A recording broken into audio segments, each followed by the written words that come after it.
In today's Farm Report, the University of Minnesota Extension Service Office will be hosting several workshops on phosphorus management.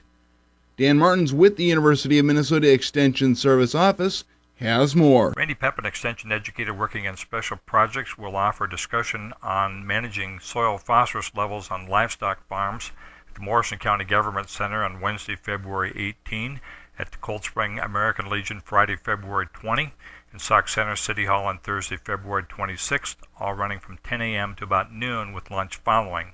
This topic would be useful to crop farms that use manure from livestock farms also, and for farm advisors and agency staff working on nutrient management.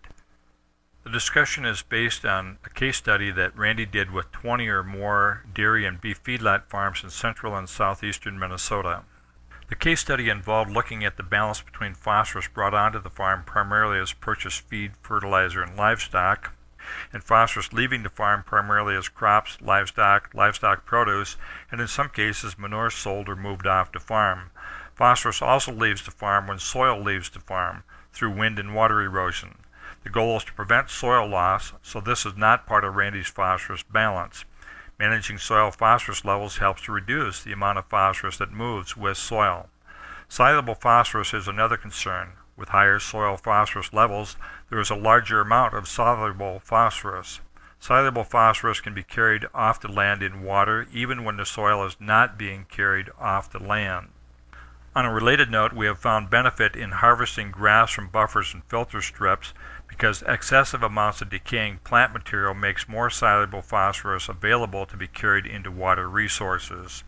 When fields in close proximity to water resources reach a designated phosphorus soil test level, MPCA requires managing phosphorus through normal crop rotations so soil phosphorus does not increase.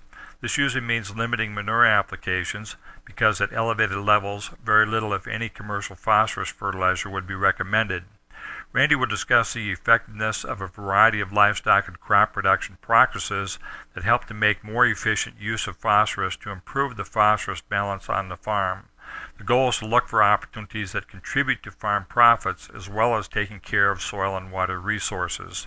This discussion is certainly relevant for farms that are dealing with MPCA soil phosphorus rules and also for farms that want to stay ahead of the curve. There may be some potential on many farms to make more efficient use of phosphorus along with other crop inputs. So if any of this sounds useful on your farm or in your work, check to see if you've got a couple hours to spend at the Morrison County Government Center on February 18th, at the Cold Spring American Legion on the 20th, or at Sauk Center City Hall on February 26th, all starting at 10 a.m. and finishing with lunch about noon. If you can, call the Stearns County Extension Office to be sure we have adequate food arrangements. 255-6169. I'm Dan Martins with U of M Extension, hoping you're finding a good balance with the things you're trying to do today. The Mississippi Valley Cattlemen's Association held its annual meeting on Friday at the Piers Ballroom in Piers. At the meeting, Veronica Eulenkamp was crowned Beef Princess, and Roger and Cheryl Pick were named the Farm Family of the Year. Congratulations to both Veronica and Roger and Cheryl.